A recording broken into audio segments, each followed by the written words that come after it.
Itoobiya waa waddan ka mid ah wadamada qaaradda Afrika ku yaala isla markaana lagu tiriyo wadamada ugu dadka badan leh. Waxaa ka socda dagaal aad u adag una dhaxeeya quwadaha shisheeye iyo kuwa sokeeyaba. Quwadaha dagaalkan qaybta ka ah Tigreega colaad xun ay kala dhaxayso Amxaarada, dagaalkooduna dib ugu noqonayo boqortooyadii Askum ee Tigreegu lahaa kana talin jiray qaybo ka mid ah waqooyiga Itoobiya iyo dhulka maanta loo garan og yahay Eritrea iyo boqortooyadii Amxaarada una dagaalamayay sareynta qofka Amxaariga ah iyo luqadda Amxaariga. Dhanka kale dagaalku waxa uu dhaxeeya Shiinaha, Ruushka iyo Turkiga oo isku dhinac ah taageerayna maamulka Abiy Ahmed ee xilligan xaaladdu ay ku xun tahay, halka Mareykanka, Yurub, Israa'iil iyo qayb ka mid ah wadamada Carabtu ay garab saareen Tigreega. Sidoo kale dagaalka waxaa ku jira quwadaha gobolka kuwaasi oo ay qayb ka tahay Eritrea waxayna garab iyo gaashaan u tahay dawladda, halka Masar oo Suudaan soo dhaxmaraysaana garab saartay mucaaradka. Waxaana dalka ka dilaacay jabhado cusub oo dawladda Sadiimo ayaa jabhada ku dhawaaqday jabhada Oromada ee iyaduna lagu magacaabo Benshaangul oo iyana jabhad lagaga dhawaaqay deegaanka Canfarta. iyana waxaa lagaga dhawaaqay farac jabhadeed oo Tigreega la safan kuwaasoo Abiy Ahmed dhammaantood ku ah duulaan. Si guud quwadaha Itoobiya isku haya waa sida danaha laga leeyahay. Mareykanka iyo xulufadiisu waxay dagaal kula jiraan China oo saldhigtay qaaradda Afrika intii uu Mareykanku uu ku mashquulsanaa bariga dhexe. Ruushku waxa uu arkay Itoobiya inay tahay ubucdiisa maadaama ay haystaan dhul aad u weyn isla markaana xidhiidh soo jireen ahna uu ka dhaxeeyo booskaas uusan cid kalena u banaanayn.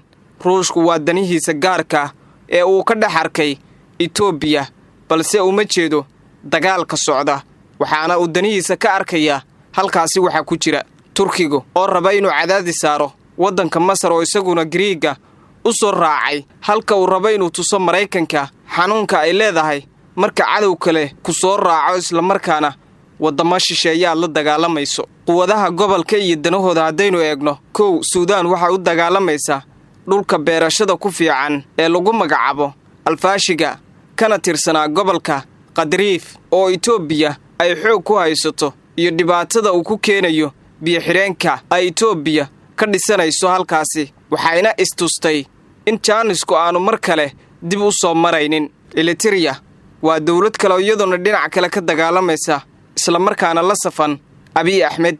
waxay weji kale u yeelaysaa dagaalka halkaasi ka socda. Wejiga koobaad ayaa in la burburiyo Tigreega maadaama dagaalkii Itoobiya iyo Eritrea ciddii waday Tigreega ay yihiin isla markaana Eritrea dhaawac weyn ay soo gaarsiiyeen dagaalkaasi dhul badanna looga haystay iyo in Itoobiya burburto noqotana dawlad taag daran. Amxaaraduna aanay ka talin maadaama Amxaaradu aaminsan yihiin inuusan jirin dal Eritrea la yiraahdo oo Itoobiya wali Itoobiya uun yahay siday aaminsan yihiin. Dagaalkaasi ayaa weji kale u sii yeeraya dagaalada halkaasi xilligan ka socda.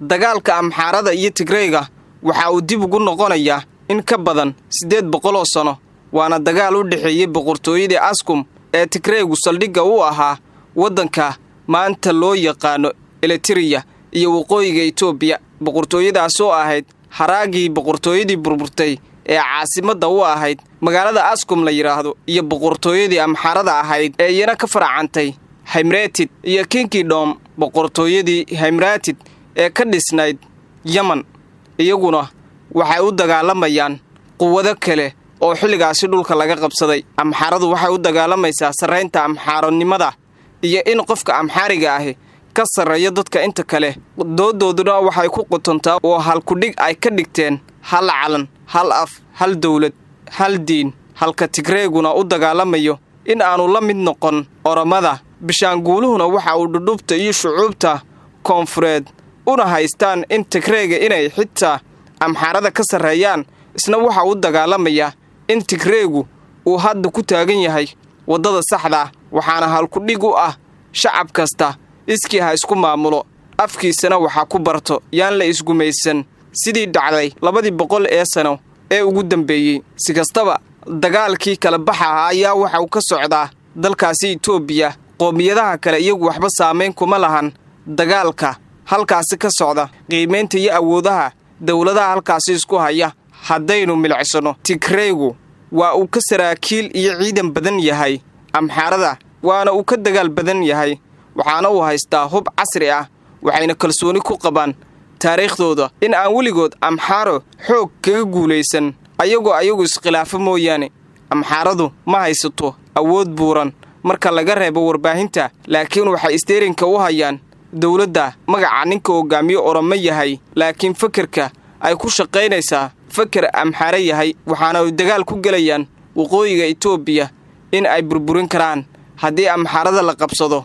Tigraygu cid kasta waa uu gumaysanaya. Maamulka Addis Ababa ayaa shacabka ugu baaqaynaysa difaacaan diriskooda iyo nawaaxigooda ka warhayaan ciddii aan hubka ku dagaalami karinna waxaa loo soo jeediyey inay qaraabadooda ama dowladda ku wareejiyaan si loogu halgamo halgan dheer oo ay ugu magacdareen xoraynta.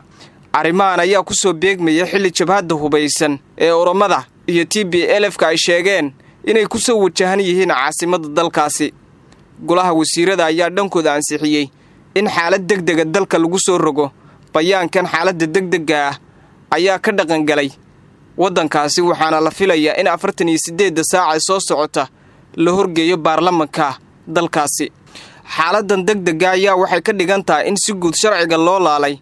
dhaqaale, adeeg, gaadiid kasta waxaa mudnaanta la siinaya dagaalka oo wax kasta laga hormarin doono. mudnaanta qofka looga baahdo in tallaabo laga qaado looma baahna in maxkamad la geeyo maadaama waddanku dagaal uu ku jiro. hantida iyo guud ahaan ganacsade kasta oo lagu tuumo inuu dagaalka waqooyi ka caawinayo TPLF-ka waxaa laga xadidi karaa hantidiisa, waxaana lagala noqon karaa sharciga ogolaanshaha ee hore loo siiyey. haddii lagu helo caddaymahaasi, wax maxkamadana lama horgeynayo. guud ahaan baaritaan ayaa ka jira beelaha qaar. dadka waa la istaajinayaa, dadkuna waa inay aqoonsi ama baasboor qaataan. dadka guryaha kireynaya waxaa looga baahan yahay inay ogaadaan cidda guryaha laga kireynayo, gaar ahaan magaalada Addis Ababa ee caasimadda dalkaasi Itoobiya. waa inay dadka aqoonsi weydiiyaan. xilli kastoo aqoonsiga looga baahdana dadka guryaha kireynaya waa inay keenaan. Itoobiya taariikhdeeda markaa dib u raacdo, xilliga wadahadalka loo baahan yahay lama wada hadlo. waa la dagaalamaa, waana la isku riiqmaa, laakiin mar dambe ayaa la wada hadlaa. xitaa dagaalka haddii lagu kala guulaysto, dhinaca laga adkaaday waa uu tanaasulaa, iskumana dul raftaan. dagaalkoodu waa mid ka duwan waddamada kale Afrika. dagaalkoodu waa mid u badan in aan magaalooyinka gudahooda aan lagu diririn, oo waa la ilaaliyaa intooda badan. wax badanna waa laga xiriyaa dagaalka sanadkan socda ee Itoobiya. waa mid gobolka oo dhan qalqalgeliyay isla markaana saameyn ku yeeshay. dadaalo diblomaasiyadeed oo lagu weecinayo weerar lagu qaado caasimadda Itoobiya Addis Ababa ayaa xoogaystay kadib markii ciidamada Tigrayga ay toddobaadkan u sisiqeen dhanka caasimadda. ergiga gaarka ee Mareykanka u qaabilsan Geeska Afrika ayaa gaaray magaalada Addis Ababa si uu u cadaadiyo in la hakiyo howlgallada military loona bilaabo wadahadallo xabajoojin ah. madaxweynaha Uganda Yoweri Museveni ayaa ku baaqay kulan ay hogaamiyaasha bariga Afrika isugu yimaadaan 16 bisha November si looga wada hadlo dagaalka dowladda Itoobiya iyo kooxda Tigrayga ee TPLF-ka. sidoo kale urur goboleedka IGAD ayaa ku baaqay xabajoojin degdega, waxaana uu dhinacyada ku booriyey inay muujiyaan isxakamayn joogto ah. xogayaha guud ee qaramada midoobay Antonio Guterres ayaa isna waxa uu la hadlay ra'iisul wasaaraha dalkaasi Itoobiya Abiy Ahmed, wuxuuna ugu yaboohay taageerada xafiiskiisa si loo abuuro jawi wadahadal lana joojiyo dagaalka. dhinaca kale, safaaradda Mareykanka ee Addis Ababa ayaa ogolaatay in qaar ka mid ah shaqaalaha iyo qoyskooda ka bixi karaan magaalada sababo la xiriira colaadda halkaasi ka socota. Washington Arbacadii waxa ay sheegtay inay si xooggan uga walaacsan tahay xaaladda halkaasi ka jirta, waxayna ku baaqday in la hakiyo howlgallada military. waaxda arrimaha dibadda waxay ansixisay in shaqaalaha laga maarmaanka ahayn ay ka tegi karaan Itoobiya sababo la xiriira dagaalka hubaysan ee kacdoonka shacab iyo suurtagalnimada gaabis ku yimaada sahayda ayaa lagu yiri qoraalka ay soo saartay safaaradda Mareykanka ee Addis Ababa. dowladda Abiy Ahmed ayaa maalintii Talaadada ahayd waxay xaalad degdeg gelisay dalka